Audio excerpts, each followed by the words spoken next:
Bismillahirrahmanirrahim. Assalamualaikum warahmatullahi wabarakatuh.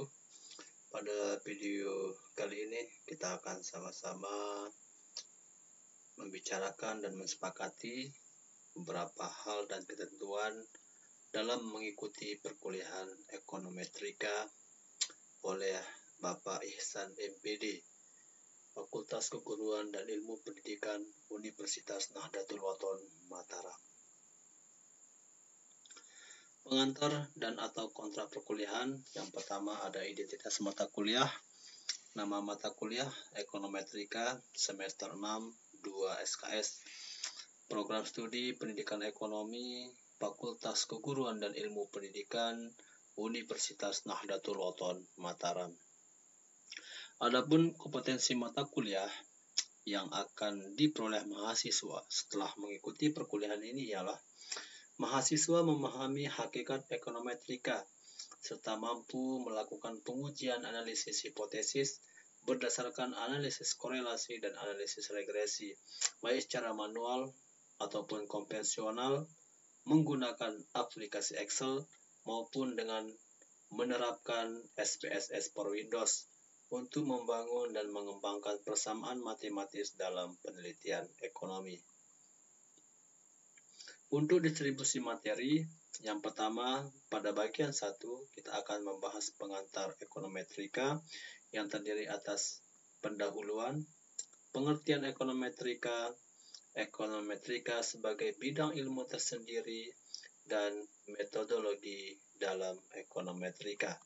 Selanjutnya pada bagian 2 kita akan membahas analisis korelasi. Seperti biasa ada pendahuluan.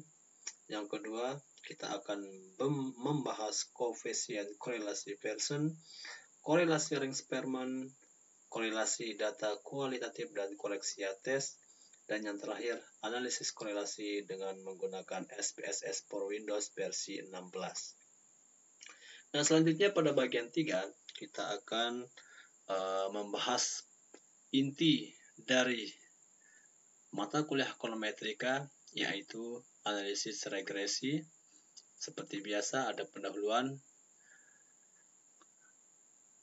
materi, analisis regresi sederhana, membahas analisis regresi berganda, dan yang terakhir ada praktikum dengan SPSS for Windows. Pada bagian 4 kita akan melakukan uji asumsi regresi atau disingkat BLUE. Yang pertama ada uji normalitas data, uji multikolinearitas, heteroskedastisitas, dan autokorelasi. Untuk sumber referensi, yang pertama kita mengambil dari Firdaus M. tahun 2004 dengan judul buku Ekonometrika Suatu Pendekatan Aplikatif, diterbitkan di Jakarta oleh Bumi Aksara.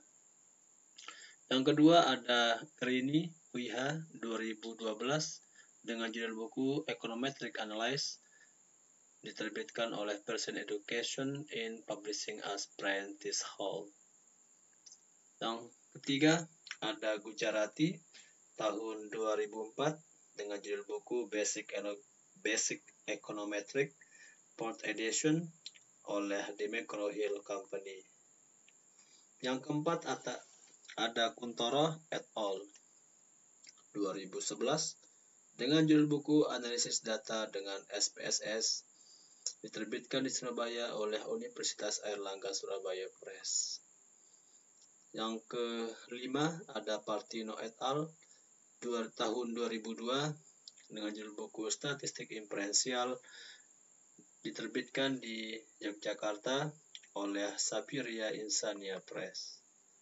Yang terakhir ada SPSS versi 16 oleh Bribkite tahun 2007 USA Chicago.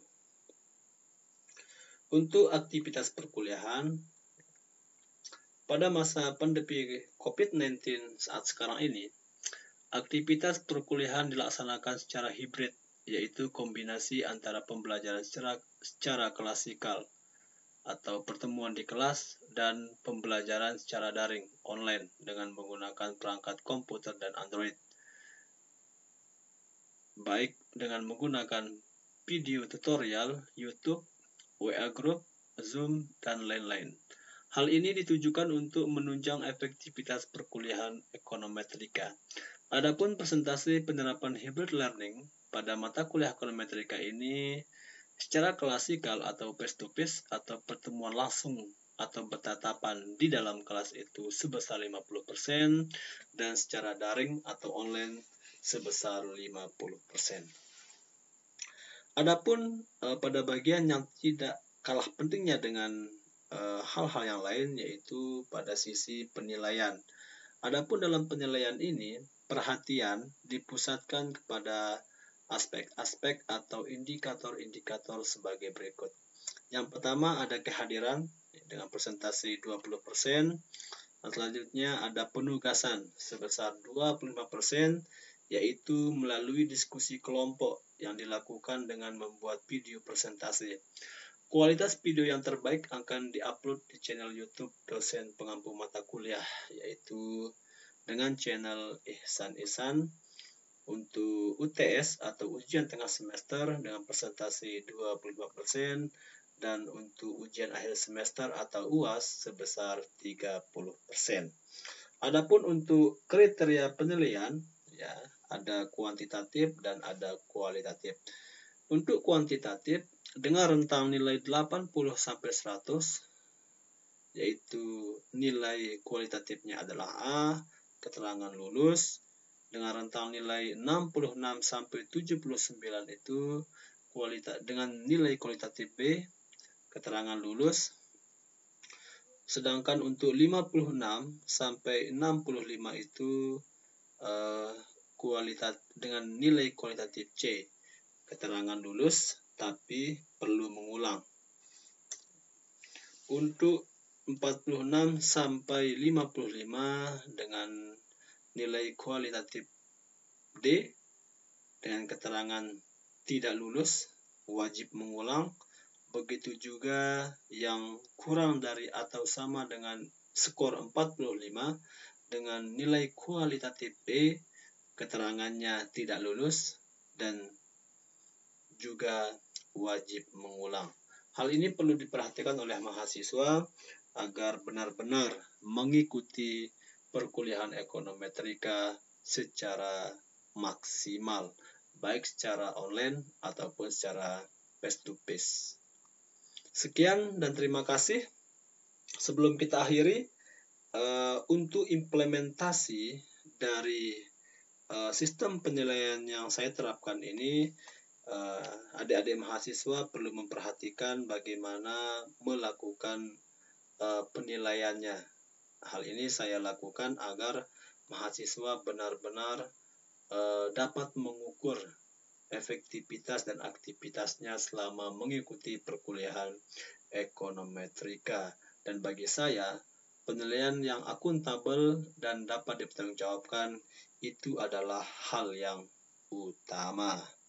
Baik, kalau begitu kita langsung ke Excel. Nah, teman-teman atau adik-adik mahasiswa silahkan perhatikan. Di sini saya sudah membuat daftar mahasiswa yang mengikuti perkuliahan ekonometrika sejumlah 23 orang dengan aspek penilaian atau indikator penilaian dari absensi 20%, tugas 50%, UTS 25% dan UAS 30% dengan nilai akhir baik berupa angka ataupun huruf dan keterangan muncul secara otomatis. Sebagai contoh, pada mahasiswa Ahmad Amri, sebagai contoh ya, kehadiran atau absensi dia masuk sebesar 86%. Untuk tugas katakanlah 90%, dan untuk nilai saat mengikuti ujian tengah semester 80, dan untuk UAS dia mendapatkan nilai 76. Maka dalam kasus ini mahasiswa atas nama Ahmad Amri sudah lulus dengan nilai A ya, dengan skor 82,5 keterangan lulus. Contoh yang lain, misalkan Ahmad Muzakir ya, absensi 90. Tapi untuk tugas ya, sangat kurang 45. Untuk UTS dia mendapatkan 60, dan untuk UAS misalkan dia mendapatkan skor 55. Maka dalam kasus ini ya, Ahmad Muzakir walaupun rajin mengikuti perkuliahan, tapi pada sisi tugas dan UAS ini kurang, maka Ahmad Muzakir lulus ya. Ini contoh yang lain pada Ahya Rosidi, absensi 60%, untuk tugas 65%, untuk UTS katakanlah dia mendapat skor 45, dan untuk UAS dia mendapatkan skor 50. Maka dari ini dia tidak lulus dengan predikat nilai D dengan total skor 54,5. Nah, seperti inilah kriteria penilaian dalam mata kuliah ekonometrika. Oleh karena itu saya mengharapkan kerajinan mahasiswa semuanya dalam mengikuti perkuliahan ini agar mendapatkan nilai yang terbaik dan lulus pada mata kuliah ini tanpa ada yang mengulang atau mengambil kembali pada semester-semester yang akan datang. Sekian, terima kasih atas semua perhatiannya. Jangan lupa subscribe, like, and share. Wallahul muwaffiq wal hadi ila sabilir rasyad. Assalamualaikum warahmatullahi wabarakatuh.